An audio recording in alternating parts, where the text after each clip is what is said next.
everyone into the webinar today?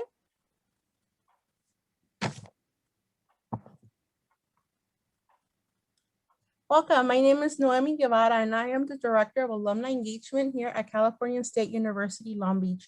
Thank you for joining us today for our next edition of our 49er Industry Chat. Before we start, I would like to let you know this session is being recorded and it will live on our website at csulb.edu/alumni. For today's chat, we encourage you to use our Q&A box located below to submit any questions for our guest speaker. And now I would like to introduce our guest speaker for today. Lucy Guillen is a proud graduate of Long Beach State, holding an MBA and Master's of Fine Arts degree in theater management. Lucy is a collaborative, strategy-minded area manager at Barrett Business Services Inc, which provides management solutions that brings predictability and stability to small businesses. Throughout her career, she has built and reshaped business practices and systems for companies ranging in size from sole proprietorships to Fortune 500 corporations. While working for Gallup, Lucy reignited employee engagement and performance for clients throughout the Americas, Asia, Oceania, and the Middle East. During her time at BP, she oversaw a team of coaches. As a business strategy leader, Lucy has instituted a thriving networking community of 70+ HR executives representing major corporations and household names. It's my honor to introduce to you and welcome Lucy Guillen. Thank you so much for joining us today. I know you're very busy. Oh my goodness, thank you for having me. Thank you so much. So to kick things off, wanted to ask you if you could talk a little bit about your time before coming to Long Beach as a graduate student, and then your experience in this amazing MBA, MFA world, and then your transition into the working world post-grad. Absolutely. Yeah, it's interesting because I definitely have a BB and an AB in my head, which is before beach and after beach. I love that. And I came to Cal State pretty late. I was in my mid-30s and my background was in the arts. Originally I had wanted to be in the entertainment industry. I wanted to write and direct and produce and be a one-man band and tell stories. And I'd wanted that most of my life. And I went to school for it in the UK. And then I immigrated to America. I went to New York, first of all, ended up working in a theater, ended up coming to California. And basically, I sort of worked my way through it. And by the time I was actually established in where I wanted to be, I realized it wasn't where I wanted to be. And so I got into it. The reason I think I got into it was because I always felt a mission or a need to help people. And I thought that the strengths I had were in sort of storytelling and those kind of things. And I thought entertainment. And I think that once I was there and I was working for a boutique production company that was under Sony, we're working on some good projects, some terrible projects.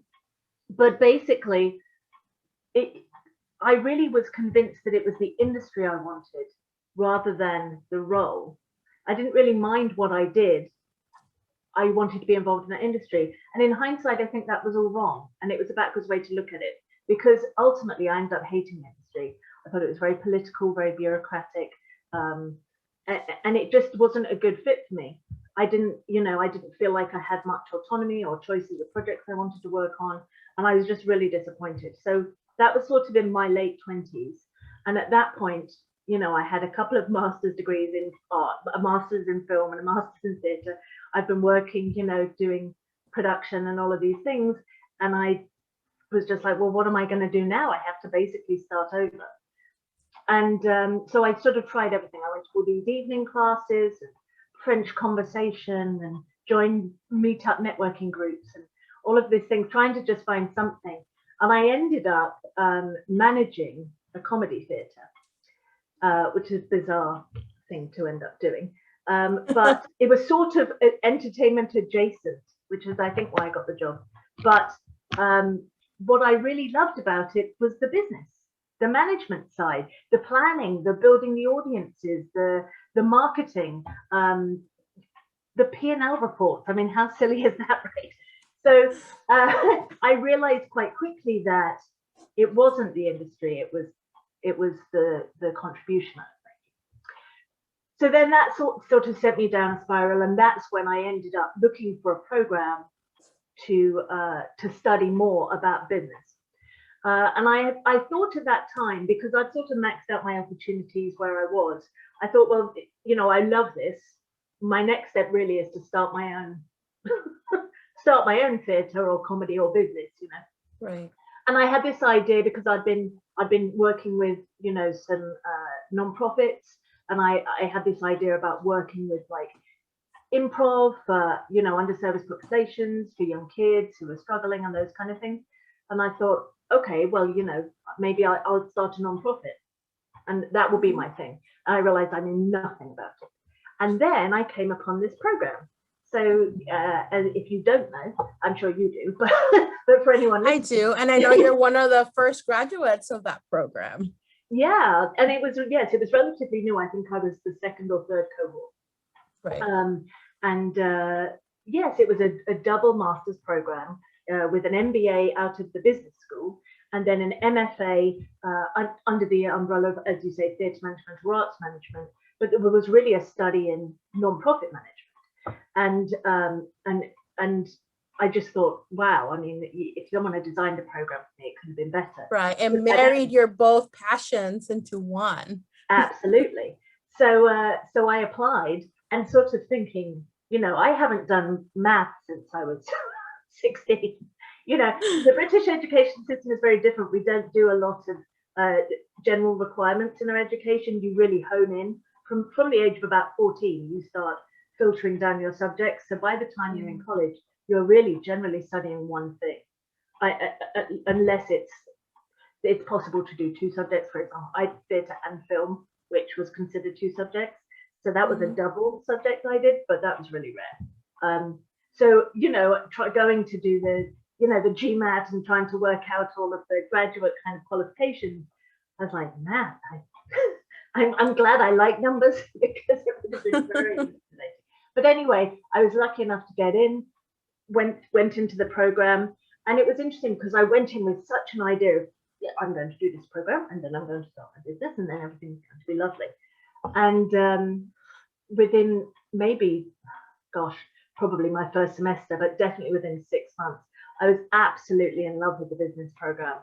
I just don't think I realized in hindsight, it sounds so silly and naive, but in hindsight, I just didn't know the world that business opened up to me.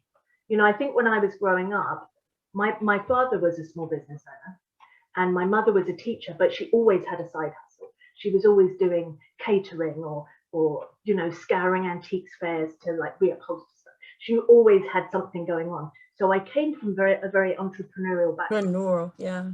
And it's really bizarre to me that it took me into my 30s to go, oh yeah, business, that's a career. You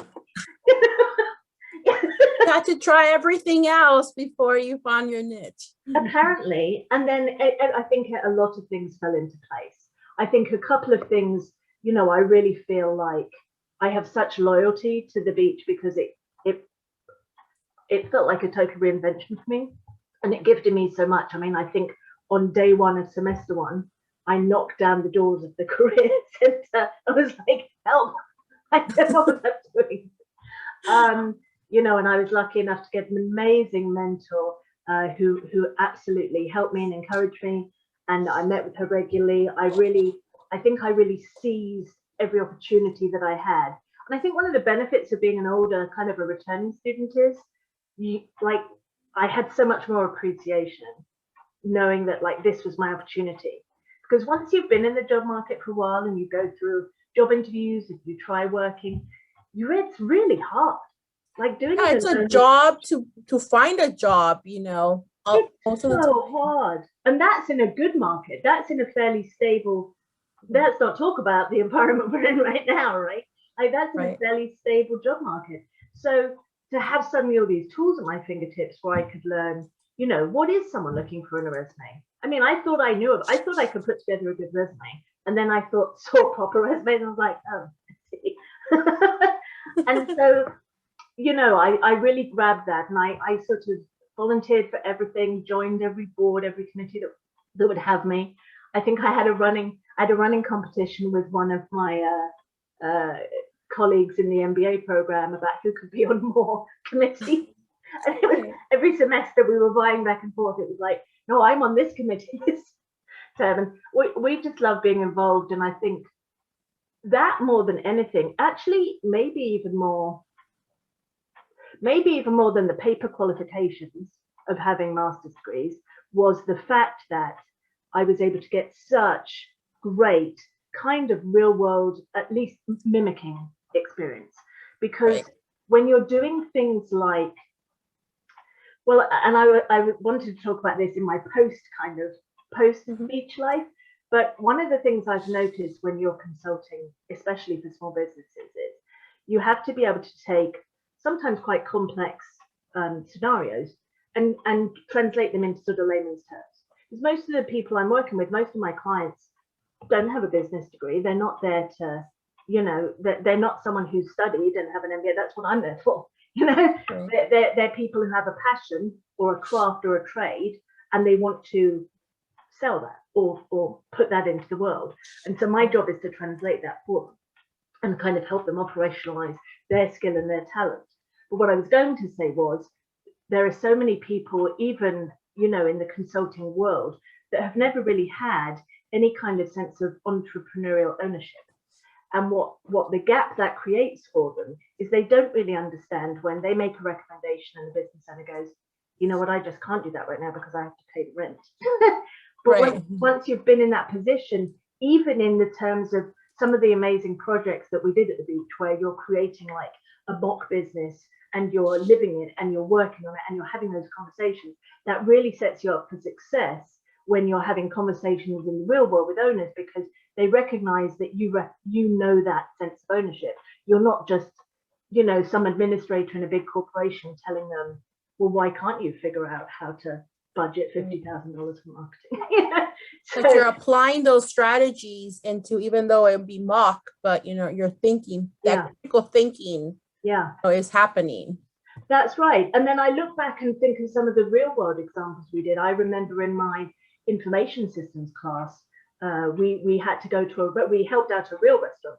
We went to a restaurant and we watched them with their like service chain, and then we sort of gave them consulting advice. So we did get to do and have those experiences. So it wasn't just make up and pretend. And I think, I look back now and you don't necessarily realize when you're going through it, but how valuable that. I still use examples today. I've walked into, you know, conversations with big Fortune 500 company owners, multi-billionaires, and told them about examples like that working in small restaurants and stuff like that. It's absolutely critical, and it gives you credibility. Definitely. Something that you talked about, you know, I know that you have a double master's from a different university, and then you came here and did another master's. What would you counsel someone who does feel like, I have already an advanced degree, but this is not what I wanted to do? Like that fear that comes into most of us, like, okay, how do I move on? Like, any tips on how to move past that and just say, like, try, you know, that's the best thing to do is try. You might fail, but at least you tried. That's an amazing question. And I think I really, I think I hear that a lot. I think gone are the days really where you had, you know, you joined a bank when you were 18 and then you retired when you were 65 and here's your watch and have a nice life. You know, that doesn't really, I'm sure it happens very occasionally, but that's not really, it's not only not what's available, but I don't think it's really what people want anymore. You know, people have different ideas, they have different opportunities. And I think, you know, people are more into kind of consecutive careers even. It's pretty rare, even if you just join a bank, say, that you would have just one career in banking. Even if you stay with the bank, you might move into management, or you might move into financial planning or accounting. And there's so many different kinds of opportunities that you can move into. But I think one of the things that I've really that I think has contributed to my success is that I'm pretty ruthless in terms of being unwilling to accept less than I feel I should get. And I don't mean in a mercenary way. I really mean I really know what I'm afraid of. And what I'm afraid of is getting to the end of my life and feeling like I didn't use every bit of it in the best possible way. And I'm not really afraid of anything else. I don't mean that to be cavalier, but that's what drives me every day. If I'm not working towards fulfilling what I feel is my ability to contribute, then what am I doing with my life? And I feel really strongly about that. Now, when it comes to advice, not everyone does feel that strongly, right? Some of us are trying to get through the day. So I would say that if you can make room, I came to Cal State when I was, gosh, I think I was 34, about to turn 35, and I already had 2 master's degrees, and I was coming back, and I had to go and tell, my parents, my family, all my friends, that in my mid-30s, I was basically going to start again and rent a room in a house for $450 a month, and yeah, bike to work and work in a cafe if I had to pay my fees, and I was willing to do that because it meant that much to me to make the most of myself. I for education, it really isn't necessarily, I think I said this earlier, but it's not really necessarily the paper. The paper helps, and the paper will get you in the door if you're talking about getting an interview or getting a new job. What gets you success and a feeling of achievement, I think, is the way you contribute. So if you're afraid that you're just going to go and it's not going to make any difference and you're not going to be able to get anywhere, it's on you. And it's okay. If you don't have that in you right now, that's okay. You just need to know what you can live with. And so if you can take the moment to see that in both hands, then you can totally transform your life. I absolutely did. Great. Yeah, definitely. Great advice. Let me interject a question from the audience, and they're asking, how did you get access to all the committees you were volunteered for during your time at CSULB? Well, I'd like to say it was a combination of savvy wheeling and dealing and networking, but really it was just me getting in people's faces. I think, prior to me, I was living in Los Angeles prior to coming to school at the beach, but I don't know why it is. It's only 20 miles away, but it seems so far away. And I came from this very, I was working. When you work in a theatre, you're often working nights, right? So I was working in a comedy club. I was working mostly nights and then sleeping in the day. I had a very, very active social life. And I went from that to, oh my goodness, I'm in this new place, granted fairly nearby, but it seems a million miles away. I don't know anyone and I don't have anything to do. And I just felt a void I had to fill. So I went to Freshers Week, and I went to anything that was remotely interesting to me. I went to every meeting, and then at every meeting, I just sort of aggressively asked questions, and until it sort of became natural that I might want to take over or join a committee, because I was always there. And I think that I was lucky in that I was coming from, at that time I was divorced. I didn't have children. I was very free, even being in my 30s, to just really do what I wanted. I didn't have a lot of debt. I hadn't done that deliberately, like none of that was deliberate, but I had set myself up to be in a position where I could take this time and opportunity to really, I think for the 3 years that I was at the beach, I woke up early every morning. I probably went to bed very late every night. I probably slept 4 or 5 hours a day, and I loved every minute of it. Yeah. but not everyone can do that. And that's okay. I think if you pick one thing and commit to that. One of the best questions I think I ever got, I was on a panel a few years ago at an alumni event, and somebody asked me, what do you do about imposter syndrome? Mm-hmm. And it was a really, really good question, because I think honestly, almost everyone at some point will suffer imposter syndrome. And if you don't, there might be something a bit weird about it, because it's very hard. And with the opportunities you get in the business world, you can walk into a room and suddenly you're there with famous people or very rich people or leaders in the government, and you have to be like, you'd have to be crazy to not go, wait, should I be? This is intimidating. Yeah, but but what you don't have to be the smartest or the best or the most energetic or positive or anything person in the room. What all you have to do is show up, show enthusiasm, and listen. Right. And anyone can do that. You know, if you have the right mindset, that's really all you need to do. You don't have to have 4 master's degrees. You don't have to be an Einstein. If you're worried about having imposter syndrome, if you're afraid of anything, you know, be early or on time, be positive, and listen. And it's hard to go wrong when you do those things. Yep.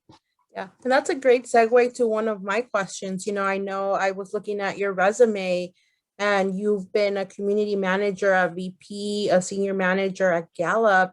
And these are very different industries. You know, to me, like, how do you prepare to work in these industries? How do you learn about these industries that you can share with us? Oh, sure. Yeah, I think since I graduated the beach, I've pretty much worked purely in consulting, and consulting in a non-industry specific consulting. So really the crux of what I do is advising on ways to grow and build performance within your business. Those are sort of my specialties. And one of the reasons I really like that is it's pretty much it's similar principles in any industry. It's just different executions. So that's what I think is really interesting. You know, almost every day I will have someone, you know, from an industry I've never worked with before, you know, come to me with questions or wanting advice. And I think when you go back to basics with the business, there's really similar principles. There's things you transferable. Yeah, absolutely. That are transferable. That's exactly right. And then you boil it down to the basic principles, and then from there you create industry specific solutions. And that's usually in partnership with the client or the owner of the business. Honestly, a lot of consulting is really kind of holding space and offering suggestions so the clients can come to their own conclusions. Because ultimately, if they're not going to do it or commit to it or choose to push it, it won't happen. I see. Great. Well, congratulations. I learned this more. Yes, it did.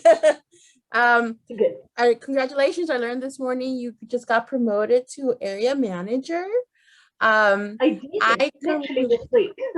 Oh, congratulations. So give us an insight of what is your day like, you know, in your new role, which you probably were doing some of it before. Right. Yeah, absolutely. It's, you know, it's so new. It was effective this Monday. So right now I'm just trying to get my teeth into it. And I'm still also, you know, there hasn't been a replacement found for my current position. So I'm currently doing a little bit of a hybrid. Juggling multiple hats. Yes, exactly. So, which, by the way, if you're interested, please reach out to me because we're hiring. Yes, I'm wearing multiple hats. So my previous role was a sort of partner role where I had a book of clients, I had a team that serviced the clients, and then my role was sort of an account manager plus kind of team lead job. So my day-to-day was very different, and that's one of the things I liked about it. In my former role, it was always, I mean, almost every day you could be either dealing with a client, situation. You might be visiting a client on site to review something. You might be brainstorming. You might be working with our corporate office on something internal. I might be running a team session with my team, you know, around engagement or something like that. So that it had lots of variety, which I love. Now I think my role is more, I have a team of partners under me, so now I'm helping lead them, and my role is more a sort of managerial and leadership oriented, where I'm working more in business development, growth, working with our external partners to help build the business. So right now, of course, I'm still just jumping into it, but day to day, it's a little bit more outward bound, and I would say intentional. I always try to be proactive with my clients, but I think there is an element of consulting with you're there on retainer and they're calling you with their issues and you respond to those. So we have programs and we have things we're doing, but a lot of it is you're holding time for clients that need you. Whereas with my new job, it's much more proactive, where it's just outreach, working, problem solving, and those kind of things. So it's sort of it's similar, but I think more, proactive is probably the difference. Yeah. I have a question from one of our listeners. As a business consultant, are you able to consult for all types of small businesses? How do you familiarize yourself on each industry? Great question. So I would say there's probably 3 different models of consulting, and I've worked in all of them. The first model is, you know, very pure kind of management consulting, the kind you'd see at a McKinsey or a BCG or any of the big, you know, consulting companies, where they truly are there generally for big companies, but to problem solve anything. So if you're a company, if you're Coca-Cola and you have a situation, you might go to McKinsey and say, hey, for some reason, we can't seem to keep our engineers and they don't like us and they keep leaving. We have a retention issue. And then McKinsey will go in, they'll do a research project, they'll figure out what's going on, and then they'll create a solution, and then they'll sell you that solution, and then they'll deliver that solution. That's a sort of very pure management consulting base. And typically, in bigger consulting firms, it may be divided by either industry or specialty, but you're basically dealing with a team of experts who are typically, they might oversee technology or healthcare. They'd probably usually at least have access to an industry expert. So that's one kind of consulting. And that's sort of the consulting I did at Gallup. The other kind of consulting would be similar to that, but for smaller businesses, where you're perhaps not dealing with massive research projects before you even, you know, create a solution, but you're dealing with a little bit more of a, you're answering people's problems, but you're really coming in with the, you know, only a small set of solutions, where you're saying, okay, well, I can help you with this, this, and this, but if this is, you know, if it's not really in that area, I probably won't really be able to help you because I'm just, you know, in a small boutique firm. And I've done that both with a small firm that I worked for in Los Angeles after I left Gallup, and also for my own business, Merriweather Consulting, where I had, I basically had a small series of products, not really products, but services I could offer. And, you know, people came to me, and if I could help them, I did. And if I couldn't, I would refer them out to someone else. So that's that kind of consulting. And then the very last one is more, I would say, of a product-based consulting. And you might find that in something like software consulting, or a bit more what I do now, which is where I'm working with clients to, or really with 1 or 2 specific packages. So right now, it's kind of a product services hybrid, where I'm offering business consulting as part of a package that is that includes outsourcing operations. So typically, most of my clients fit into a similar category, where they're blue collar, they're looking for operational support, typically outsourcing HR, payroll, risk mitigation, maybe some finances, light bookkeeping, and then as a perk, an addition to that, I add in business consulting. So it's a package kind of deal, and I think that's different. So that really is, when you're talking about that kind of consulting, it is fairly fluid between industries. I don't need to say, okay, well, this person's a plumber and this person's in general construction. I don't need to know a huge amount. I don't need to be an expert on each industry to right, just a broad concept. Yeah, exactly. Now, having said that, so where I do have, I do have white collar clients, but the package that I generally am working with is probably a much better fit, I would say, for blue collar industries. White collar industries tend to need a slightly different spin, and I have worked with them, but I think what that question to me talks to or speaks to, when you need real industry refinement, tends to be in more complicated industries. Broadly, I would say that I deal with manufacturing, consulting, some technology, some engineering, but it's quite trade based. So I would say trades really constitute kind of an industry among themselves. And so if you're talking about different industries like, aerospace or hospitality, or automobile or anything like that, they tend to get, well, they're usually also bigger companies. What a 20 employee hospitality company needs versus what a Hilton needs are radically different, right? And honestly, what a 20-person hospitality company needs is not much different from what a 20-person dental office needs. They need employee engagement, they need HR, they need a plan, compliance, they need some marketing and branding advice. It's not, you don't need industry subject matter experts to deal with those. I see. Generally. Okay, great. We have another question here. Where do you begin to start a small business? How does this differ when the business is a YouTube channel, a Twitch channel, and an online merchandise store? Oh my goodness. I have so many things to say. So I actually have a couple. I do have a couple of current clients, although you have to get to a certain size. I think when you're starting a business, you want to ask yourself a couple of questions. Firstly, do you really, really love it? Because if you don't, you're basically buying yourself a job.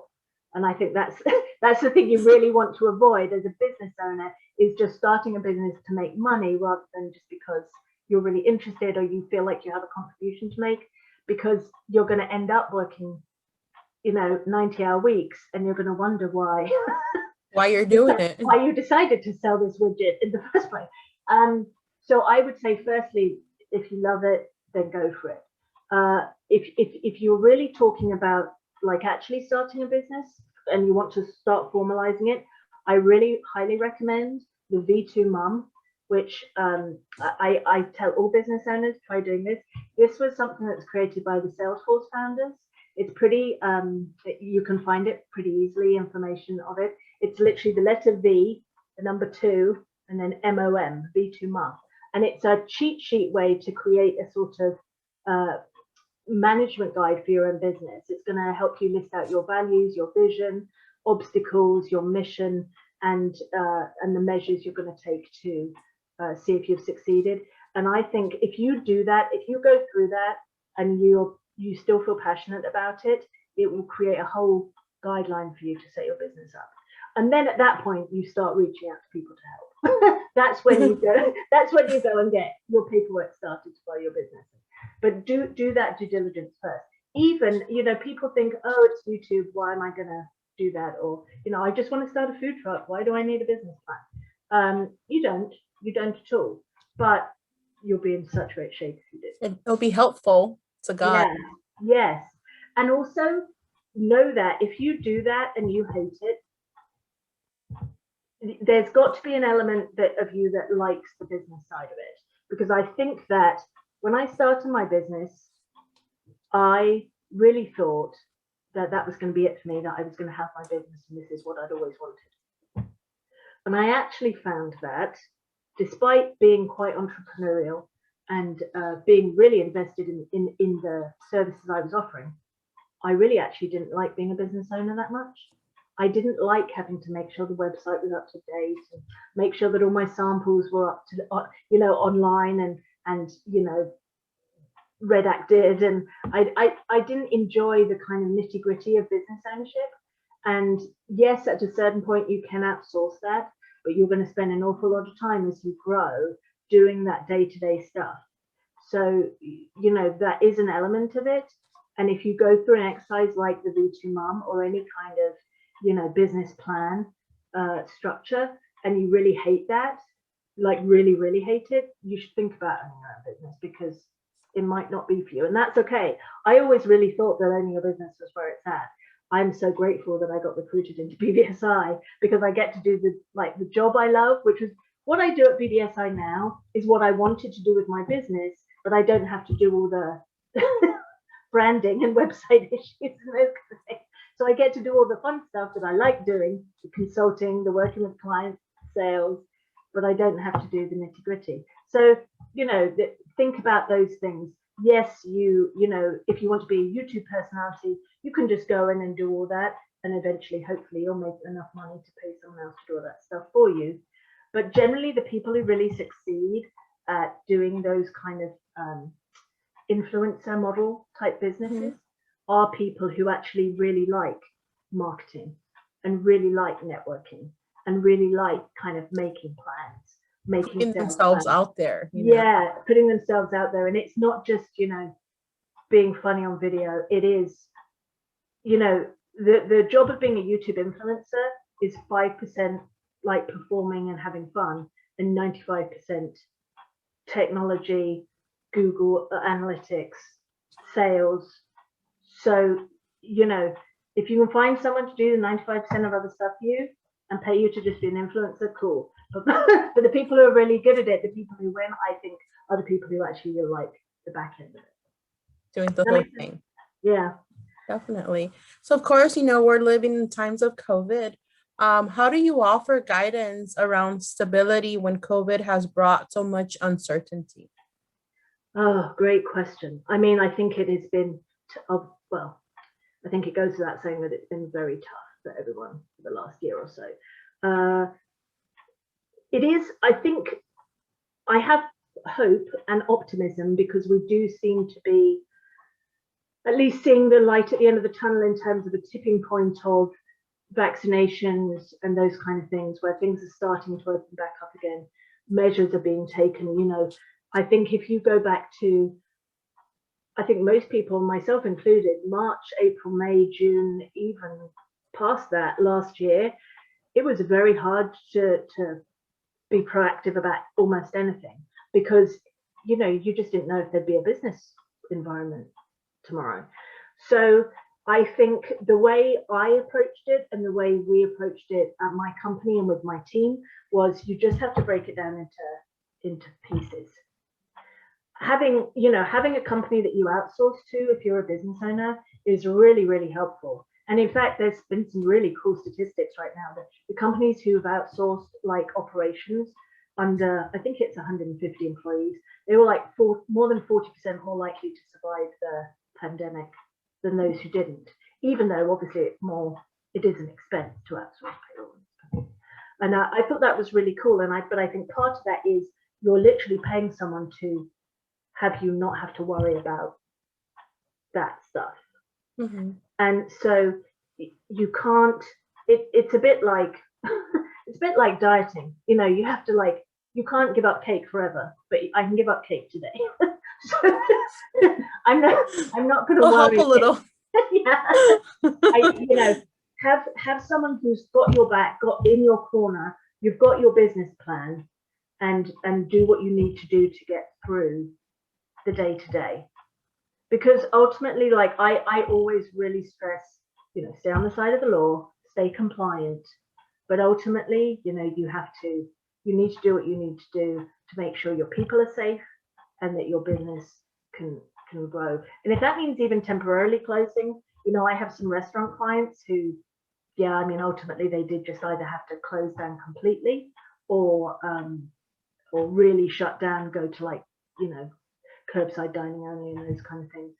And, you know, a couple of them are now doing so well at curbside dining, they don't want to reopen. They're making more money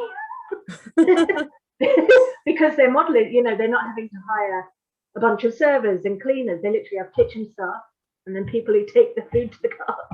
So anyway, that's, but I think having someone in your corner and then focusing on the day-to-day, as long as you have a plan in the background, is the way to go.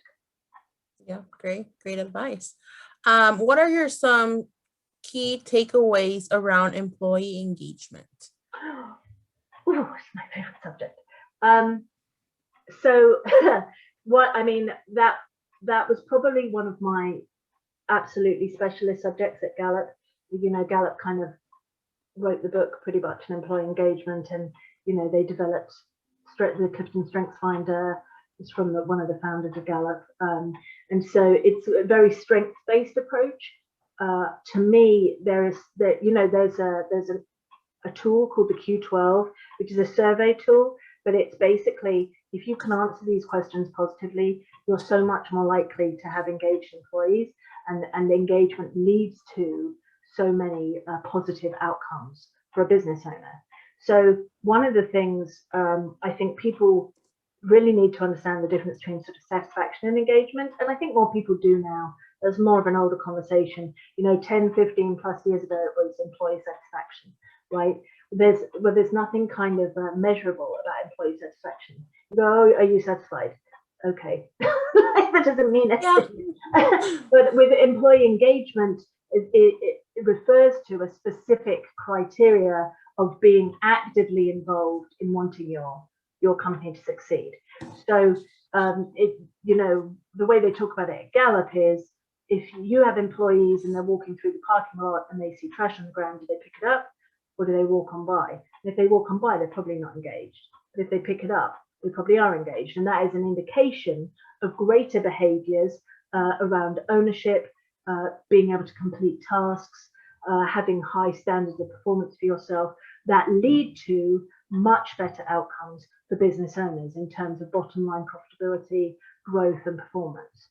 So for me, I have a real investment in my employees being engaged, both personally, because obviously it's way better to be around engaged people, I think. But secondly, it really does have credible outcomes for a business owner. So one of the things I think I really take to heart, and I really hope to get across to all of my clients and any business owner, is if you don't engage your employees, then something and someone else will, and they'll get all their efforts, because effort is really the key thing you're trying to measure. How much effort are you willing to put in? If you're coming in 8 to 5, and as soon as it's 4:59, I'm out of here. Like, then, you know, obviously there's days, you know, we all have those days to get to. It happens to everyone.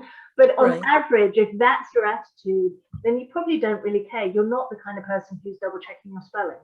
You know, you're just speaking to the way you interact with clients, the way you interact with your colleagues.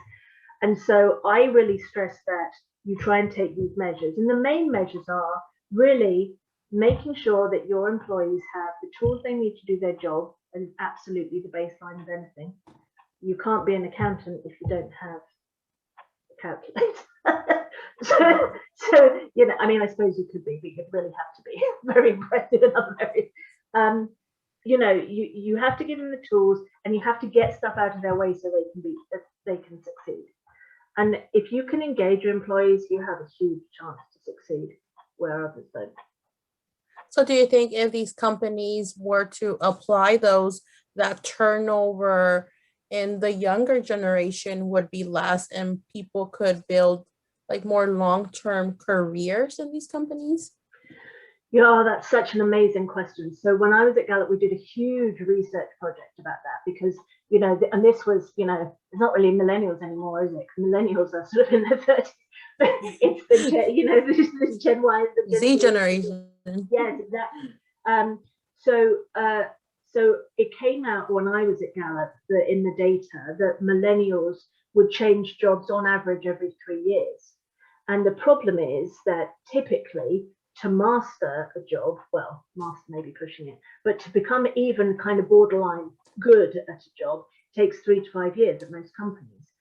Now, the question at Gallup was always, how do we get millennials to stay? And my view was always, how do you get them to perform better quicker? Because I'm not sure we can spin as a generation or spin generations' perspectives about the things they want out of life. But I know we can onboard people quicker. I know we can get people up to speed quicker. I know we can get people caring about it quicker. And also, the more you can engage someone, the more they are likely to stay. So my thought always was, if you're talking about big kind of major corporations, the average kind of, and I'm speaking very generally, you maybe get like 90 days of onboarding kind of learning materials. You might get a few weeks of shadowing or on the job training, up to a couple of months if you're lucky. And you probably get maybe a year where expectations aren't massively high and you're sort of expected to be learning the job. And then, in the 1 to 3 year period, you're expected to be sort of competent. And then after 3 years, you're kind of expected to be good at this job, moving towards promotion. That very generally, I would say that's kind of where corporations see training and onboarding. I really think we need to muscle that 1 to 3 year period up. That should be in the 3 to 6 month period. So then what you're getting is, if you're hiring, if you're recruiting for high performers, and you're only going to get, let's say, 3 to 5 years out of them at best, if you can really motivate them to stay, then you want to, this is going to sound really mercenary, but squeeze as much performance out of them in that time frame as possible. So what we need to do is onboard quicker, get them to a place of trust, knowing all their tools quicker, and get them accelerated into positions so that, because I don't know that there's different opinions on the matter, but across like the world, data researchers all over the world, basically outside of North Korea, they're pretty much everywhere, and over sort of millions and millions of work groups, thousands of companies over decades now. The same data keeps showing up, which is, there's really only 5 reasons people stay at a company, and money is not the number one. And most of that could be attributed to their direct manager, because your direct manager has about 70% of influence on how you see your job. If they're not listening to you, if their doors closed and they see you, you're going to be much more disengaged than the average worker. So especially if you're a small business owner and you basically are the de facto manager, if you're a company and you have a team of, let's say 20 to 30 people, everyone knows you in your business, presumably, unless you're remote on an island somewhere, so you are the sort of de facto leader and manager. So, you need to be somewhat available. You need to have a good face in terms of the employee engagement of the company, because otherwise you're not going to keep good workers. But I do think people will stay if they like their job and you offer them flexibility and logistics that work for them. They're much more likely to stay, and it's not always about the money. That definitely is not. So I know we're over time. So Oh my goodness. one last question. We could go on for another one last question, and then I'll let you close with your final thoughts and observations. How do you balance between supporting your clients as a rep of your firm and building your own network? Oh, well, if you could answer that, that would be great. I think that is probably the hardest part of my job, right? Absolutely balancing that. I would say that, honestly, delegation. If you have really good people that you trust and you can delegate to without worrying, it is a huge, huge way to balance the where you're spending your time. Right? The way I look at it, I try and keep a 3-week calendar. So I try and plan 3 weeks ahead, and that kind of keeps me on track with what I'm doing. It helps me be proactive without like jamming up my calendar indefinitely. So what I try to do that when I wake up every day, I look at, what are the things I have to do today? What are the things that would be good for me to do today? What are the things I trust other people to do? And what can be moved? Because I only have, X hours in a day and they're always full, right? So it's a constant like reprioritizing of things and people. So I think the way I balance it is I really try and hire and work with amazing people. So I trust them to help me. I think that's the only way to do it, because you can't do everything. Yeah. And then, so any final thoughts you'd like to share with the group before we go today? Sure. Well, firstly, obviously, thank you so much to you and to everyone at Cal State, the Alumni Association, for having me. As always, it's been an absolute pleasure, and I just love the beach. Gosh, I get verklempt when I think about it, because I have a whole new life. I used to earn $40,000 a year with 2 master's degrees. And now I have an amazing career that's taken me around the world. I've worked all across Asia. I headed up the Singapore office for Gallup. I've worked across America and Europe, and even Africa and Australia. And I've been able to travel. I've had incredible experiences. And I would never have had that had I not had the backing of the beach education that I got, and in particular the amazing coaching and mentoring I received from the Career Centre. So firstly, that was very long, but it means a lot to me. And secondly, I think, if you're interested in consulting, I think it is one of the coolest opportunities for people who have very diverse backgrounds, because in a lot of business models, if you want to be a financial manager, an accountant, there is a sort of not pedigree, but there is a chart that people are looking for, that makes a logical succession of this is where you've got to this point. Consulting is an amazing career for people who have very diverse backgrounds, because honestly, the more diverse it is, the experiences you have, the better, because clients are always coming to you with extremely different things, and the more things you have to relate to them and to help understand them, the better I think your advice would be. So I think that if you're interested in consulting, please do reach out to me. I'm on LinkedIn, or you can reach out to you guys, I'm sure. I'm always happy to help. We're definitely hiring. And on top of that, do consider consulting. I think small business is the backbone of America. We're not going to recover this economy without them. Mm-hmm. And I think that there is a huge opportunity coming up as we open up for people to take the niche or spots where there's currently gaps, because businesses have either had to close or businesses have moved out of state and those kind of things. So helping businesses like leverage that early opening up of America, I think is going to transform the country. And I'm very positive and optimistic about where we're going if we can all get on board with that. So that's it. Thank you very much for having me. Thank you so much for your advice, and definitely we encourage everyone to take advantage and follow you on LinkedIn. And if you want her email, please do reach out to our alumni office, and we'll connect you with Lucy. So thank you again, everyone. Thank you, Lucy. Great insights. Thank you, everyone, for joining us.